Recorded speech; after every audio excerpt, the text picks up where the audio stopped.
Bapak, Ibu, Saudara-saudari yang dikasihi oleh Tuhan Yesus Kristus, puji nama Tuhan. Hari ini saya bawakan kepada saudara penginjilan 101. Artinya dasar-dasar penginjilan. Haleluya.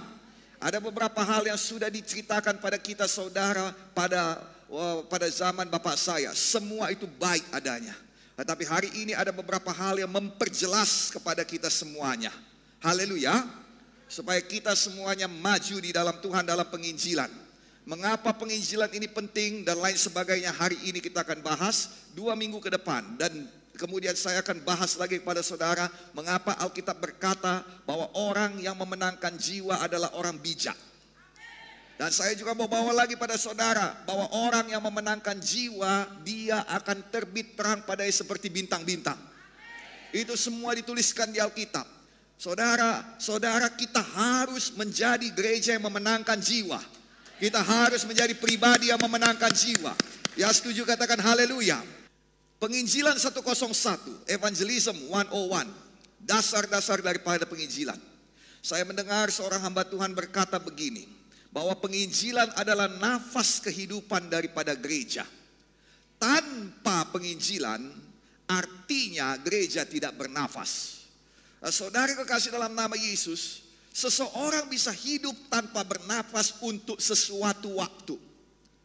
Untuk beberapa lama dia bisa berhidup tanpa bernafas. Saudara bisa hidup beberapa lama dengan menahan nafas. Ada orang yang terlatih, dia bisa menahan nafas sampai 3 menit. Tetapi kita saudara, 3 detik pun susah kita menahan nafas. Yang setuju katakan haleluya. Adalah lebih enak hidup ini apabila kita bernafas. Maka saya mau berkata kepada saudara bahwa gereja juga harus bernafas. Gereja yang hidup adalah gereja yang bernafas. Dan nafas daripada gereja adalah penginjilan. Gereja yang hidup adalah gereja yang menginjil. Ada gereja yang tetap hidup walau dia tidak menginjil beberapa waktu lamanya. Tetapi kalau diteruskan tidak menginjil, maka mau tidak mau, satu hari nanti gereja itu pasti mati. Saudara yang kekasih dalam nama Tuhan Yesus Kristus, gereja harus menginjil. Gereja bukan satu klub sosial, di mana kita melaksanakan hal-hal membantu orang-orang di sekeliling kita. Memang kita harus membantu, tapi gereja bukan klub sosial. Dan gereja juga bukan tempat pertemuan keagamaan, di mana orang Kristen bertemu di gereja. Semua itu memang benar, tetapi gereja lebih daripada itu. Yang setuju katakan amin. Gereja itu adalah tempat di mana kehidupan. Itulah dia. Mengapa? Karena di situ ada sumber kehidupan, yaitu Tuhan sendiri. Di gereja ini ada Tuhan Yesus. Haleluya. Ada Tuhan Yesus, sumber kehidupan. Itu sebabnya setiap firman yang diucapkan menghidupkan. Ketika Tuhan mengucapkan firman, maka hidup tumbuh-tumbuhan, hidup ikan-ikan di laut, hidup binatang-binatang. Ketika Tuhan mengucapkan firman dan memakai tangannya membentuk manusia, menghembuskan nafas hidupnya, maka hiduplah manusia. Ada sesuatu di gereja yang membuat kehidupan, dan sesuatu itu adalah akar dan sebab daripada semua kehidupan, yaitu Yesus Kristus sendiri, pendiri gereja yang hidup. Boleh kita berikan tepuk tangan bagi Tuhan Yesus. Gereja adalah tempat penjangkauan. Gereja bukan hanya tempat kehidupan, tapi gereja tempat penjangkauan. Alkitab berkata di luar sana ada banyak kematian. Itu sebabnya eklesia namanya dipanggil keluar dari satu tempat untuk dimasukkan ke dalam satu tempat. Dipanggil keluar, eklesia, gereja, dipanggil keluar dari kegelapan kepada terangnya yang ajaib. Dipanggil keluar dari kematian kepada kehidupan. Gereja adalah penjangkauan. Dan dalam hal ini gereja adalah penginjilan. Haleluya. Nah, saudara kasih dalam nama Yesus, gereja perlu menginjil. Tolong tempatkan semua pada tempatnya. Sukacita katakan amin. Nah saudara, gereja adalah tempat penjangkauan, tempat pertumbuhan, pertambahan, dan pergandaannya. Setuju katakan haleluya. Jadi semuanya itu, untuk semuanya itu diperlukan penginjilan dan pemuritan. Tanpa penginjilan dan pemuritan, gereja akan mati, baik langsung mati atau perlahan-lahan. Gereja bisa langsung mati atau bisa perlahan ketika tidak ada penginjilan dan pemuritan. Itu sebabnya ketika Yesus datang ke dunia ini, dia mengatakan sendiri, aku akan membangun gerejaku yang hidup dan tidak terkalahkan. Yesus berkata, aku datang. Yang pertama sekali, Matius 16 ayat 18 dikatakan, aku datang dan akan membangun gerejaku, jemaatku, dan pintu alam maut pun tidak akan menguasainya. Tidak bisa dikuasai oleh pintu alam maut. Kematian tidak bisa menguasai. Neraka tidak bisa menguasai. Anda, saya adalah gereja yang dibangun oleh Tuhan Yesus. Neraka tidak bisa menguasai. Covid tidak bisa menguasai. Penyakit tidak bisa menguasai. Kematian tidak bisa menguasai. Sadari, pegang, ketahui, imani, miliki, hidupi dalam nama Yesus. Haleluya. Nah, dengarkan baik-baik. Tuhan Yesus menerangkan dia datang untuk membangun gerejanya. Tapi Tuhan Yesus juga menerangkan dia datang untuk menginjil. Matius 18 ayat 11 dan Lukas 19 ayat 10. Sebab anak manusia datang untuk mencari dan menyelamatkan yang hilang. Jadi kedatangan Tuhan adalah untuk membangun gereja yang hidup dan menginjil. Membangun gereja yang hidup dan memperluas wilayahnya. Menjangkau. Membangun gereja yang bernafas hidup dan bertambah, bertumbuh dan berganda-ganda. Haleluya. Gereja harus menginjil, artinya kita yang adalah pribadi rumah Allah ini harus menginjil. Gereja Kemenangan Iman Indonesia harus menginjil. Haleluya. Kita harus menginjil pribadi lepas pribadi. Saudara, menginjil itu bukan sambilan, tapi menginjil itu adalah tujuan utama. Nah, penginjilan 101, awal daripada semua pelajaran dalam kehidupan ini dimulai dari 5 pertanyaan. Nomor 1, siapa? Who. Nomor 2, di mana? Where. Nomor 3, mengapa? Why. Nomor 4, kapan? When. Dan nomor 5, minggu depan nanti, bagaimana? How. Orang Inggris mengenalnya dengan 4W1H.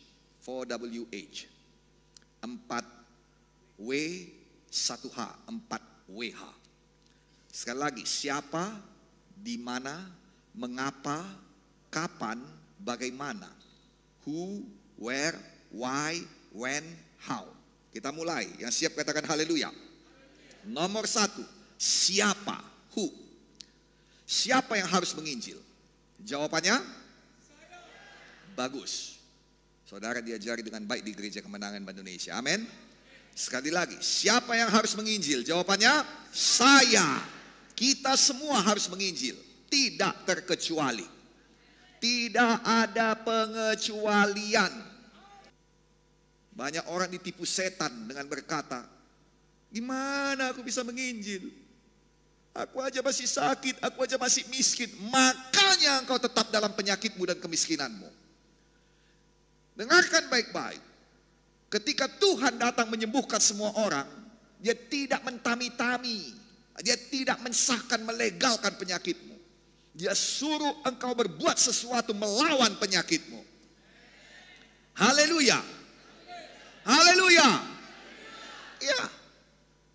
Dan itu sebabnya saudara harus berbuat sesuatu. Tidak ada surat izin.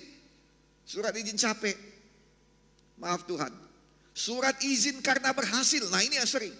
Kan kita baru KKR. Masa menginjil lagi bawa jiwa lagi hari Minggu. Hari Sabtu kemarin baru KKR. Minggu lagi bawa jiwa. Sayang, tidak ada surat izin. Semua harus menginjil. Kurang semangat. Semua harus menginjil. Di mana ayatnya Pak Pendeta? Mudah. Perintah agung. Karena itu pergilah, jadikan semua bangsa muridku dan baptislah mereka dalam nama Bapa, Anak dan Roh Kudus. Matius 28 ayat 19. Dan ajarlah mereka melakukan segala sesuatu yang kuperintahkan padamu, dan ketahuilah aku menyertai kamu sampai pada akhir zaman. Ayat ini terbagi oleh 4 bagian. Yang pertama sekali, pergi. Nggak bisa diam di sini. Reinhard Bonnke berkata, engkau bisa berdoa, berpuasa 12 bulan penuh. Dan Indonesia masih terhilang kalau engkau tidak pergi dan menjangkau seseorang. Haleluya. Nomor 1 pergi. Nomor 2, ngapain pergi? Menginjil, evangelisasi. Beritakan Injil, kata Markus pasal 6. Pergilah ke seluruh dunia, beritakanlah Injil kepada segala makhluk. Haleluya. Nah, saudara kasih dalam nama Yesus, ini adalah perintah. Karena dalam bahasa Grikanya, dalam bahasa aslinya, ini dituliskan dengan kata perintah, bukan saran. Ini adalah perintah agung, bukan saran agung. Kalau bisa, kalau ada waktu, pergilah kamu. Nanti siap kerja, pergilah kamu. Kalau sudah diangkat, naik pangkat, pergilah kamu. No, mantap betul. Maunya kayak gitu kita semuanya. Kalau udah sembuh, no, pergilah. Kepada Timotius Paulus berkata, pergilah beritakan Injil baik tidak baik waktunya. Oh ya, ada waktu-waktu yang tidak baik di dalam dunia ini. Ada. Pengkhotbah mengatakannya, ada waktu yang positif, ada waktu yang negatif. Betul atau tidak? Tetapi dalam semua waktu itu menginjil. Haleluya. Yang suka cita katakan amin. Dalam bahasa Inggris dituliskan sebagai Great Commission. Commission artinya pelaksanaan. Great artinya agung, pelaksanaan yang agung. Nah, saudara kasih dalam nama Yesus, Great Commission artinya perintah agung. Tapi dalam bahasa Inggris banyak kita diubah menjadi Great Omission. Omission artinya kelalaian. Tadi perintah agung, pelaksanaan agung berubah menjadi kelalaian yang agung. Karena banyak gereja yang tidak lagi menginjil. Banyak gereja yang tidak menginjil seperti yang dibuat oleh Yesus. Jangan lalai, jangan ubah Great Commission menjadi Great Omission. Di dalam hidup ini ada 2 macam dosa. Yang pertama adalah dosa karena pelanggaran. Yang kedua adalah dosa karena kelalaian. Dosa karena pelanggaran itu apa? Dosa karena pelanggaran itu artinya kita melakukan apa yang seharusnya tidak kita lakukan. Jangan membunuh, kita membunuh. Kita melakukan apa yang seharusnya tidak kita lakukan. Jangan jamah buah pohon itu. Dijamahnya, dimakannya. Kita melakukan apa yang seharusnya tidak kita lakukan. Itu dosa pelanggaran, tapi ada juga dosa kelalaian. Apa itu dosa kelalaian? Dosa kelalaian ialah kita tidak melakukan apa yang seharusnya kita lakukan. Dalam Yakobus pasal 4 ayat 17 dikatakan, jadi jika seorang tahu bagaimana ia harus berbuat baik tetapi ia tidak melakukannya, ia berdosa. Jadikan penginjilan satu usaha kita yang pertama. Bebaskan hatimu ketika kau sudah menginjili dia. Alkitab tidak berkata dia harus terima, tapi firman sudah disampaikan. Tahukah saudara firman itu adalah benih? Tahukah saudara firman itu adalah benih? Saudara bukan tidak capek kami live sharing. Capek kali, menterjemah itu capek. Kadangkala kami dua-dua udah gak sanggup, satu seorang kami ganti-gantian. Bukan gak capek Dr. Sos itu live sharing. Tapi kenapa terus menerus kita masih juga sampai hari ini? Karena firman itu benih. Nah, saya berharap saudara menghargai itu. Kalau kita tidak melakukannya, kita berdosa. Itu namanya kelalaian. Bukan hanya melanggar perintah. Melanggar perintah semuanya tahu. Begini kira-kira supaya saudara ingat. Kalaulah satu hari saudara pulang mandi-mandi disembahi. Saudara sudah suka cita. Senang saudara. Saudara bawa ban saudara. Saudara pakai pistol air saudara. Lalu kemudian saudara ganti baju mau pulang. Ketika saudara memakai semuanya mau bawa masuk mobil, tiba-tiba dari arah sungai kedengaran orang minta tolong. Nah, saudara lihat dia tenggelam. Nah, dengarkan saya. Adalah satu dosa yang besar kalau saudara tetap berjalan ke mobil saudara dan pulang. Betul atau tidak? Betul atau tidak? Saudara dengar anak itu teriak, tolong, tolong. Tangannya yang kecil itu menggapai di atas air. Dan engkau sedang memegang banmu yang mahal itu. Pelampungmu yang mahal itu. Dan kau lihat bajumu sudah diganti. Nanti basah lagi. Nanti kotor lagi. Nanti kalau kulempar ban ini hanyut, gak balik lagi sama aku. Terlalu mahal ini, gak akan bisa kubeli lagi. Lalu kau pikir adanya orang yang nolong dia nanti. Banyaknya orang di sini. Pasti dia tertolong. Lalu kau berjalan ke mobilmu, meninggalkan dia. Manusia macam apa engkau? Betul atau tidak? Tapi tahukah saudara, di dalam hidup kita, kita sudah diberikan pakaian yang baru. Kita sudah diberikan ban penyelamat yang sangat mahal dibeli oleh darah Yesus. Nah, kita pegang keselamatan itu. Nah, sekarang kita siap untuk menuju tahap berikutnya dalam hidup kita. Lalu ada satu orang berteriak, tolong! Tenggelam dalam dosa. Tidak tahu lagi mau berbuat apa. Hanya mengharapkan seseorang menarik tangannya. Kita berdoa saja, Tuhan. Dari jauh, dari pinggir kita doakan. Kira papasan deh. Oh, tangan Yesus menyelamatkan engkau. Manusia macam apa engkau? Yang mengerti katakan amin. Berlarilah. Basahkan dirimu kembali. Lemparkan ban penyelamatmu yang mahal itu. Bawakan dia pada keselamatan. Peluk dia. Tahukah saudara bahwa semua orang yang diselamatkan pada saat tenggelam, ada kemungkinan akan menarik engkau tenggelam bersama dia. Betul atau tidak? Tapi karena kasih Kristus dan kekuatan Tuhan, kuasa Tuhan yang ada padamu, kau bisa menarik dia ke pantai dan menyelamatkan dia. Saya berdoa, yang saya katakan ini teringat pada saudara seumur hidup saudara. Sehingga ketika saudara lihat orang miskin, orang jahat, pikiran saudara berubah dan berkata, mereka juga butuh Yesus. Haleluya.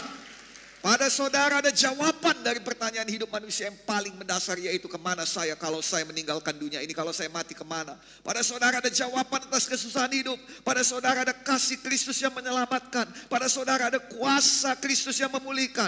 Pada saudara ada kesaksian pekerjaan Tuhan yang ajaib dalam hidup saudara. Pada saudara ada keselamatan yang mahal yang dikaruniakan gratis kepada saudara. Dan Tuhan berkata, bagikan itu gratis pada orang lain juga. Pada saudara ada tanggung jawab moral untuk memberitakan Injil kabar baik. Jangan diam saja. Jangan diam saja. Haleluya. Untuk itu kita harus menginjil. Jadi dosa bukan hanya dosa pelanggaran, tetapi juga ada dosa kelalaian. Jangan lakukan dua-duanya. Orang Kristen saudara, kadang-kadang kita menganggap kita itu terlalu suci karena kita tidak membunuh, tidak berzina, tidak berbohong, tidak ini, tidak itu. Tapi Tuhan berkata kalau kau tidak menginjil, tidak berbuah, itu juga dosa. Tuhan mau kita lebih naik pada level berikutnya. Kalau kita hanya tidak itu tadi pada zamannya Musa, kita belum ada pada zaman kasih karunia. Ini zaman kasih karunia, Tuhan tuntut kita lebih lagi. Kasih karunia bukan membatalkan apa yang dahulu, tapi kasih karunia menuntut kita lebih lagi. Lebih mengasihi Tuhan, lebih sungguh-sungguh, lebih menyerahkan hidup pada Tuhan, lebih maju lagi dalam Tuhan. Haleluya. Yang suka cita katakan amin. Nomor 2, where, di mana? Di manakah saya melakukan penginjilan? Jawabannya di mana-mana. Jawabannya di semua tempat. Jawabannya, di mana Tuhan tempatkan engkau saat ini? Di mana saya melakukan penginjilan? Di sini. Di gereja ini Pak, ya enggak. Di kota Medan. Jadi di mana ini Pak? Mari kita baca Markus pasal 16 ayat 15. Lalu Yesus berkata pada mereka, pergilah ke seluruh dunia. Beritakanlah Injil kepada segala makhluk. Pergilah ke seluruh dunia.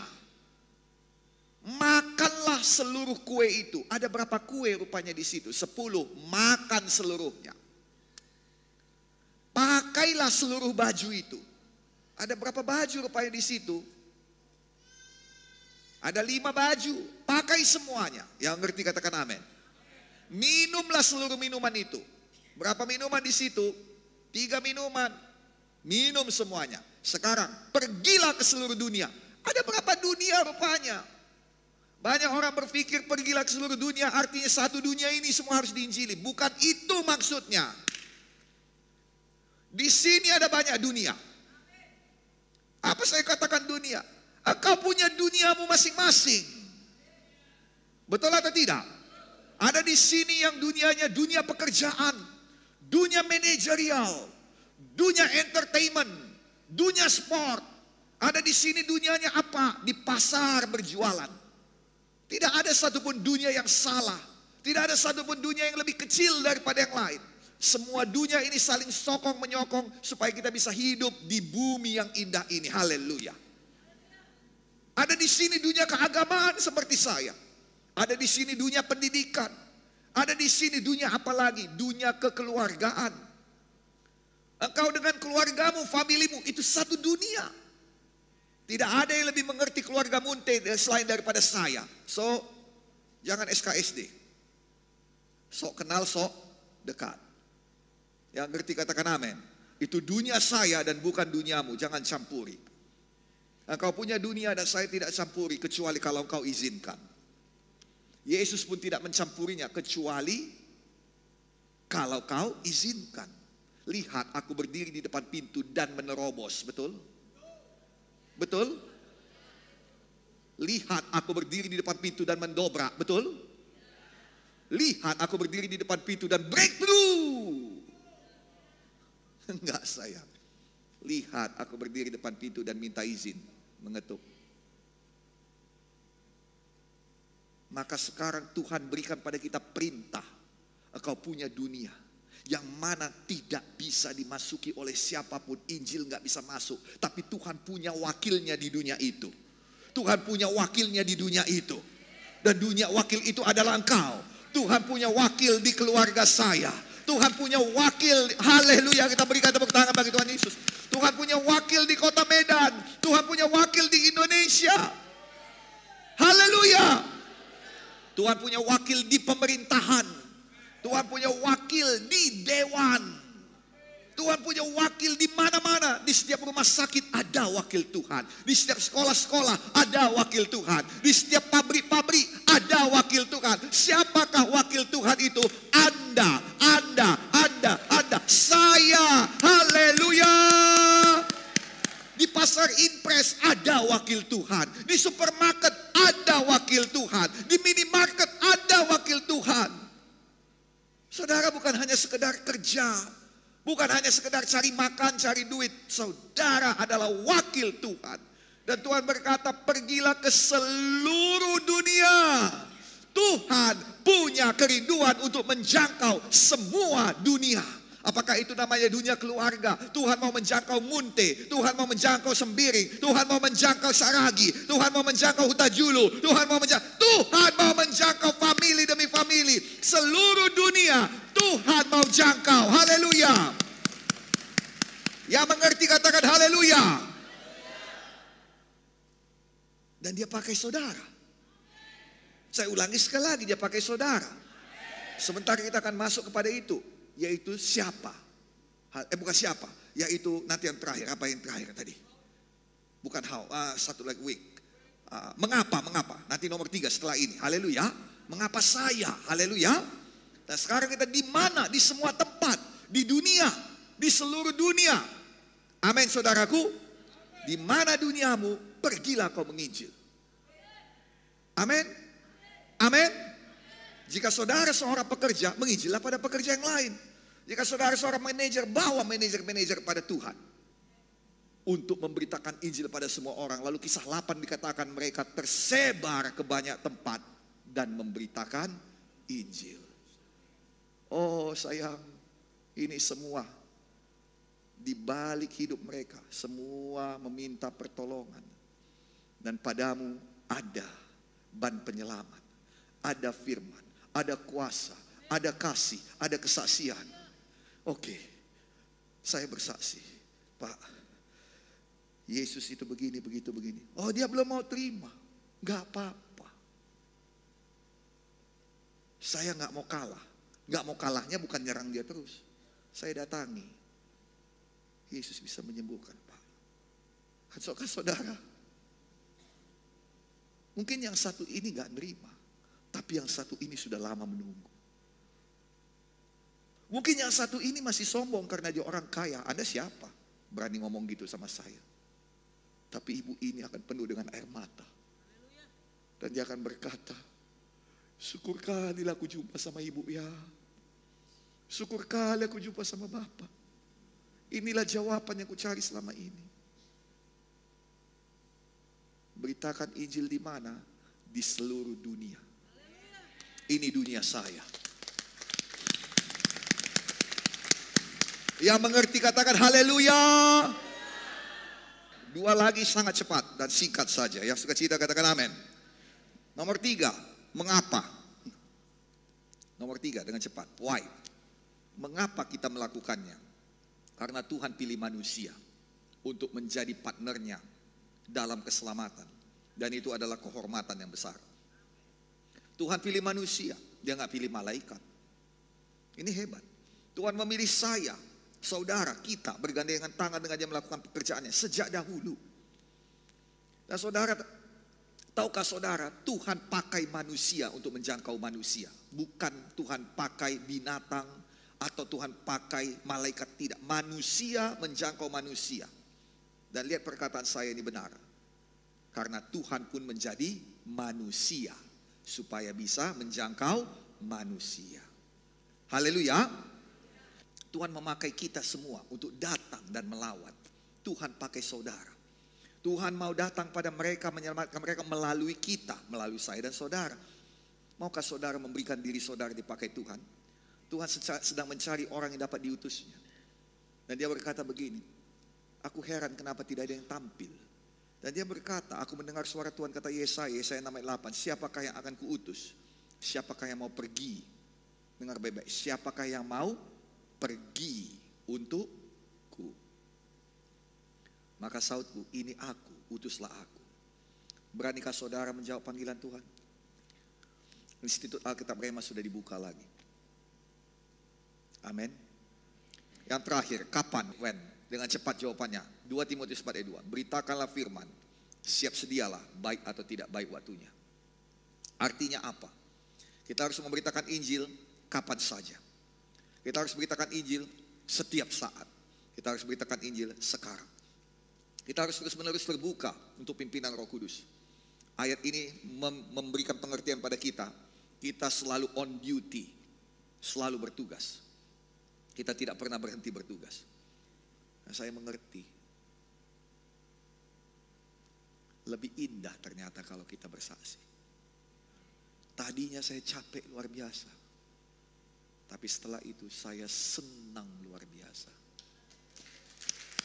Bahagia luar biasa. Saya yang dengar, setiap kali kita bersaksi, saya hampir dalam semua kesempatan, kalaupun tidak ada kesempatan, saya buka kesempatan. Haleluya. Saya ajak saudara, ayo bersaksi. Ayo bersaksi. Ayo bersaksi. Kapan kita bersaksi? Kapan saja, setiap saat, sekarang. Yang suka cita katakan haleluya. Saya percaya nanti kalau ada orang di jalan yang bersama dengan saudara bisa bersaksi, kembali bersaksi padanya. Bawa hari Minggu, bawa ke kolmosel, bawa kepada KKR Natal. Yang diberkati hari ini katakan haleluya. Boleh kita bangkit berdiri bersama-sama, Tuhan Yesus berkati kita semuanya.